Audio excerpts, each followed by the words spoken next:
everyone, it's Robin and welcome back to Happy at Home. Today I'm taking you out into my backyard to share with you how I gave this patio table a quick makeover. It now blends beautifully with my other outdoor furniture, so let's go ahead and show you what it looked like before. Here's the table before its makeover. We have had this table for a very long time. It was actually a hand-me-down from my in-laws. It's still nice and sturdy, but the finish is a bit scratched up in some places, and over the years the color has faded to this powdery black color. So with the help of my favorite spray paint, Rust-Oleum's Heirloom White in a satin finish, I set out to give this table a makeover.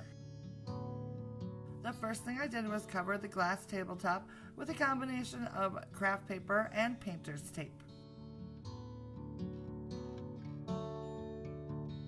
Once the tabletop was completely covered, I flipped the table upside down and repeated the process on the back side of the tabletop.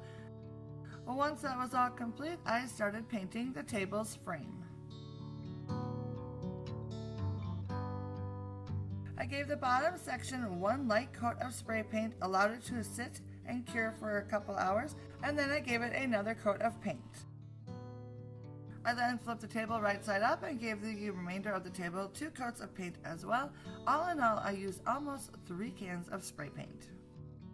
After allowing the paint to dry for a couple hours, I removed all the paper and the tape from the tabletop, and that was it. Project complete. I moved my newly painted table onto my gravel patio, added some chairs, and now I have a beautiful place to sit and relax and enjoy my backyard. The new finish turned out beautifully and I couldn't be more happy with it.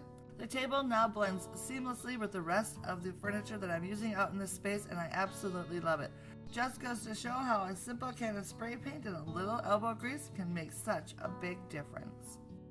So that, my friends, is going to be it for me today. Check out the description box for a list of products which I used in today's video, and as always, thank you so much for stopping by and hanging out with me. I really do appreciate it, and I will see you again in my next video. Bye now.